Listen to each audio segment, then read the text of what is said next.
Hari umuntu nabonye arimo avuga ko ngo umuntu umukobwa cyangwa umugore ukora mu kabari kuba wamujyana mu rugo ukamutunga ukamugira umugore ari ibintu bigoye cyane, hafi yo kudashoboka ku buryo udashobora kumubasha bitewe n'ibintu aba yaramenyereye, utwo tuburusheti agurirwa tw'ubuntu, ibyo bitoki, ibyo birayi n'ibindi byinshi bitandukanye agenda abona ataguze, uwo mugore akaba yavugaga ko bigoranye kuba wamujyana mu rugo ngo uzamushobore uretse ngo ubaye ufite amafaranga menshi.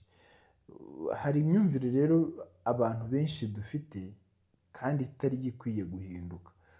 Gukora mu kabari njye ntabwo numva ko igihe bitabangamiranye n'imyemerere, njye numva ko bishobora kuba akazi nk'akandi, biterwa n'icyakujyanyeyo.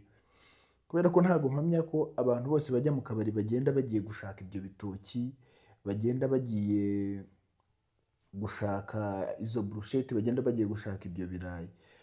Agenda agiye mu kazi ashaka amafaranga yo kumutungira umuryango, yagira amahirwe akayabona, atanayabona byazakunda agahindura kariyeri. Ukuri guhari ni uko nta muntu n'uyu n'umwe ujya gukora mu kabari ari uko yagize ayo mahitamo, ari amahitamo yagize. Ajyayo kubera yuko nta bundi buryo buhari. Iyo akabari atari ake, ajya gukora mu kabari kubera yuko nta yandi mahitamo afite.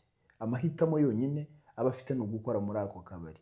Ariko ntabwo sinzi impamvu abantu tutumva ko kuba umuntu yakora mu kabari ari nk'uko ashobora kumotara, ari nk'uko ashobora gukora n'ibindi bigiye bitandukanye. Wenda mu kabari urumva ni ahantu haba hagenda abantu batandukanye, binatuma benshi tugira ukuntu dufata bano bantu bakora mu tubari, ariko ntabwo numva ko yakabaye nk'aho ari ihame ko buri muntu wese ukora mu kabari aba afite imyitwarire mibi. Hari abantu benshi rwose bagiye bakura abagore mu kabari, barubaka bararemya. Hari n'abandi bagiye bakura abagore mu nsengero, nyuma baricana, nyuma barashwana, ingo zirasenyuka. Barahari birirwa basenga, ariko ugasanga uko agaragara n'ibyo akora biratandukanye. Hari ingo nyinshi z'abakobwa bakoraga mu tubari bagiye bakagera mu rugo bagatuza, yewe uretse no kubakora mu kabari. Hari n'abari indaya zino zicuruza, akagenda wenda yari afite ibyo yaburaga kubera yuko umuntu ajya gukora ikintu runaka ari uko hari impamvu runaka ibimutera. Hari umuntu ushobora kuba ajya mu buraya kubera yuko yari akeneye amafaranga, akeneye kubaho. Hari umuntu ushobora kujya mu buraya kubera yuko wenda yishakira uwo mugabo. Rero iyo amaze gushaka ibyo ngibyo akabibona, hari igihe bya bindi bihinduka. Nubwo bavuga ngo aho inyo yabaye ntihava, cyangwa ngo kamere ntikurwa na reka, ariko hari igihe ibyo bintu bihinduka. Ntabwo numva ko dushobora gufata bano bantu bose bakora mu tubari ngo twumve ko ari abantu babi, kubera yuko akenshi usanga bahari nabo atari byo bahisemo. Ugasanga hari umukobwa ukora mu kabari urusha imico, urusha imyifatire wa wundi wirirwa mu rusengero. Uretse kuba ajijisha gusa, akiriranwa Bibiliya, akirirwa afite Bibiliya, akirirwa aririmba, akirirwa asenga, yambaye amajipo maremare, yambaye ibiki, ariko mu by'ukuri wareba imico ye, wareba imyifatire ye, ugasanga ararutwa na wa wundi ukora mu kabari. Arakora mu kabari, ni ibyo ngibyo gusa uziho, nta yandi makuru mufiteho.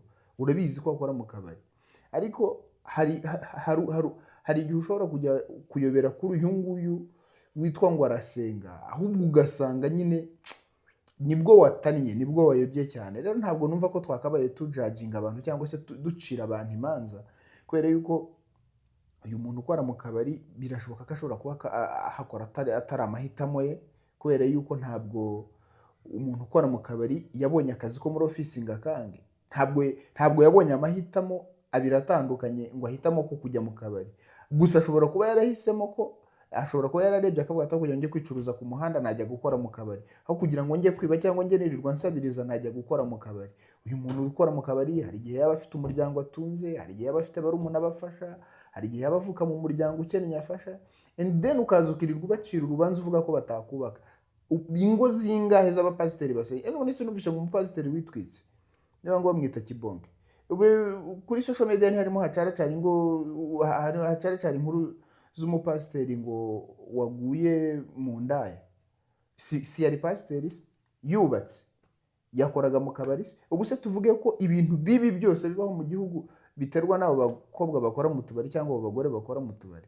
Ntabwo rero kuri njye numva ko ari abantu twakabaye ducira imanza, kubera yuko kuba ukora mu kabari ntabwo mbifata nk'aho ari icyasha, kubera yuko twese tugira imirimo itandukanye, dufite ibyo dukora, hari ibyo nshobora kuba nkora undi muntu areba akabona ko ari ibintu biciriritse, hari n'ubona ko kuba uwo muntu akora mu kabari bishobora kuba ari byo bintu byiza kuri we, aho kugira ngo bangahe birirwa basabiriza se kuri social media nko kuri X ho usanga ari bo birirwaho gusa birirwa basaba amafaranga aba diaspora. Niba umuntu atari byo yahisemo akavuga ati ngewe mfite amaboko, mfite imbaraga, mfite ubwo bushobozi, nagenda, niba ari uko gusereva abantu nk'abasereva, ni akazi nk'akandi, niba imyemerere ye itabimubuza akaba nta kindi kintu afite akora, agende yicara aryame gusa se kugira ngo ukunde ubone ko ari umuntu mwiza, kugira ngo mukunde muvuge ko afite imyifatire myiza. Ntabwo twakabaye turimo ducira abantu imanza, na cyane ko hari igihe abo ducira imanza tutanabarusha imyitwarire myiza. Murakoze cyane.